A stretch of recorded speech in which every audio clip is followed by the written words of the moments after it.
오늘도 비타민 같은 하루 되세요. 2020년 5월 5일 화요일 어린이날 비타민TV 뉴스 브리핑입니다. 먼저 우리 어린이들 또 학생들 학교 등교 일정이 잡혔는데요. 그 소식 먼저 시작하겠습니다. 13일 고3부터 드디어 학교 간다. 오는 13일 고등학교 3학년부터 순차적으로 등교가 시작된다. 코로나19 확산을 막기 위해 2달 넘게 닫혔던 학교 문이 열려 본격적인 등교 수업이 시작되는 것이다. 유은혜 부총리 겸 교육부 장관은 4일 유초 중고 등교 수업 재개에 대한 방안을 발표했다. 코로나 확산으로 4차례 개학 연기 사태를 겪고서 지난달 사상 첫 온라인 개학을 한 이후 마침내 5월에 등교 수업이 이뤄지게 됐다. 우선 대입 준비가 급한 고3부터 13일 첫 등교 수업을 시작한다. 나머지 학년은 오는 20일부터 3차례로 나눠 등교하게 된다. 중고등학교는 고학년부터, 초등학교는 저학년부터 등교한다. 20일에는 고2, 중3과 초1, 2학년이 등교하고 27일에는 고1, 중2와 초3, 4학년이, 내달 1일에는 중1과 초5, 6학년이 등교한다. 초등학교 저학년부터 등교하는 이유는 학부모들의 아이 돌봄 부담이 한계에 다다랐다는 판단 때문이다. 이와 함께 유치원도 20일부터 문을 연다. 유치원은 코로나 여파로 원격 수업도 하지 않은 채 휴업 중이었는데 원래 개학일인 3월 2일 이후로 79일 만에 개학하게 됐다. 다만 등교 수업의 구체적인 방식은 지역별 학교별로 달라질 수 있다. 교육부는 등교 이후 코로나 확진자가 나오는 학교에 대해 일시적으로 원격 수업으로 재전환할 가능성도 열어뒀다.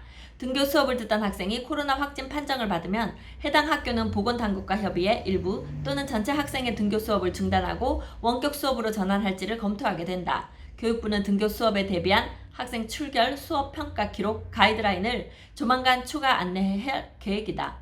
유 부총리는 등교 수업이 코로나 종식을 의미하지는 않는다며 어렵게 결정된 등교 수업이 차질 없이 이루어지려면 생활 속 거리두기와 학교 방역 지침에 대한 전 국민의 관심과 협조가 필요하다고 말했다. 네, 드디어 학교가 개학을 하게 되는 것 같은데요. 초반에는 정상적으로 운영되기는 좀 힘들 것 같긴 합니다. 무엇보다 지금 고3들 얼마나 답답하고 또 힘이 들까 이런 생각 들고요. 중3 마찬가지 그런 어려움이 있으리라고 보입니다. 학생 여러분 모두 힘내세요. 네, 다음은요. 세종시 특화 설계 말만 번지르르 실상은 빈 껍데기라는 다소 좀 질책이 섞인 그런 기사 있는데요. 한번 보겠습니다. 친환경 창조단지를 목표로 특화 설계되어 공급된 세종시 행정중심 복합도시 방곡동 4-1 생활권 특화 가로가 설계 취지를 외면한 빈 껍데기로 전락해 논란이 일고 있다. 지구 단위 계획을 깡그리 무시한 채 특화 시행 지침을 위반한 볼품없는 시설이 들어서고 있어서다. 특히 입주 1년이 넘도록 공사가 차일피일 미뤄지면서 애꿎은 입주민들만 피해를 입고 있는데도 관계기관 어느 곳 하나 책임있는 태도를 보이지 않고 있어 비난을 사고 있다. 논란이 일고 있는 곳은 설계 공모로 공급된 반곡동 일원의 생활권 특화 가로, 에코 가로 청수 매미길이다. 2단지와 솔빛로를 사이에 끼고 있는 이 길은 반곡동 BRT 도로에서 솔빛초 괴화산으로 연결되는 이른바 에코 가로 역할을 하는 폭 10m 길이 250m짜리 가로다.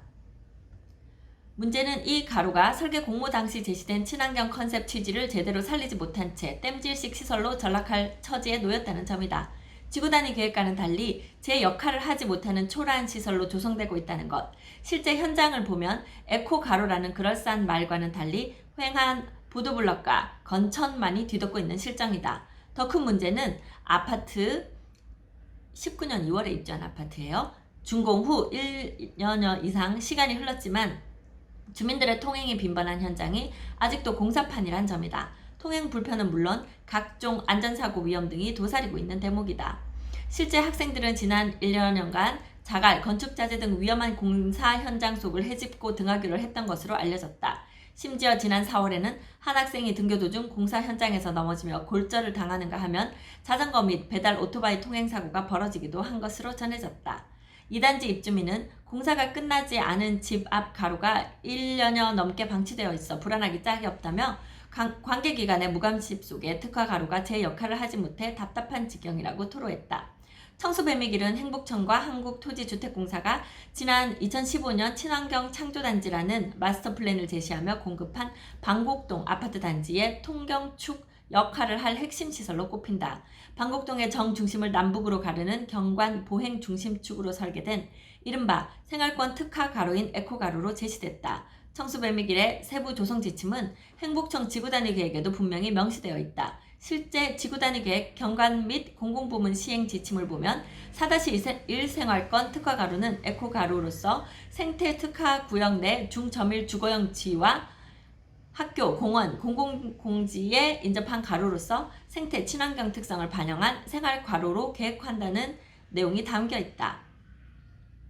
또 인접한 용진에 계획된 생태 연못 및 생태 수로를 특화 가로와 연계해 계획하고 저층부에 부대 복리시설 및 근린 생활시설을 배치해 가로 활성화를 유도한다고 되어 있다. 이 같은 지침과는 달리 현재 청수배미길 현장은 계획에 비해 대폭 시설이 축소된 모습이다. 5열로 식재되어야 할 가로가 1열로만 식재되어 있는 등 보통 일반 거리와 크게 다를 바 없어 친환경 창조단지를 목표로 야심차게 계획된 시설이란 말을 무색해 하고 있다. 그렇다면 입주 1년이 지나도록 방치되고 있는 것은 과연 누구 책임일까?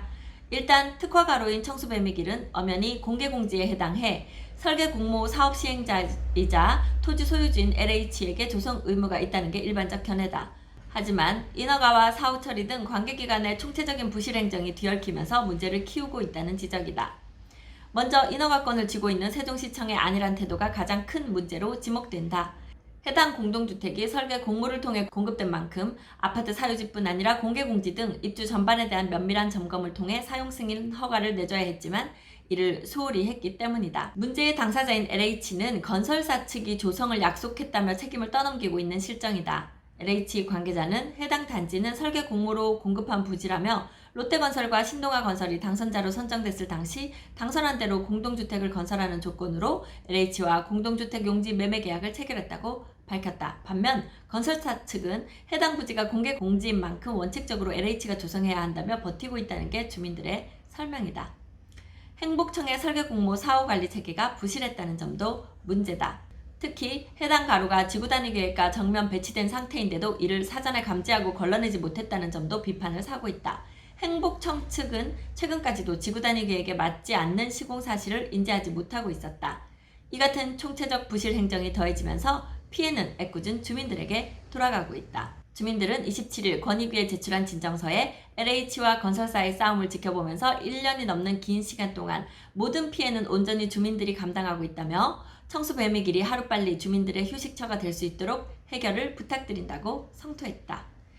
네, 세종시 생활권마다 동마다 어떤 특화된 것들이 들어있는데 그것들이 기획했던 만큼 제대로 작동할 수 있도록 관리 감독하고 지속적으로 지원하는 것도 행복청이 해야 하는 일이 아닌가. 그리고 우리 주민들에게 그런 것들을 제공하겠다고 약속을 한 것을 지켜주셔야 한다고 생각됩니다. 네, 다음은요 대전 뉴스입니다. 꽉 막혔던 도안동로 확장공사로 숨통 트인다. 상습 정체 해소를 위해 실시되는 도안동로 도안신도시 구간의 확장공사가 본격 삽득에 들어간다. 4일 대전시와 대전도시공사 등에 따르면 시는 지난달 도안동로와 동서대로 일부 구간에 대해 지난 1일부터 2022년 3월 1일까지 공사 차량을 제외한 모든 차량의 통행을 통제하는 통행금지 및 제한 공고를 냈다. 도안동로 일부 구간 및 완충록지 신설에 따라 공사 구간을 확보하고 안전사고 예방을 위해서다.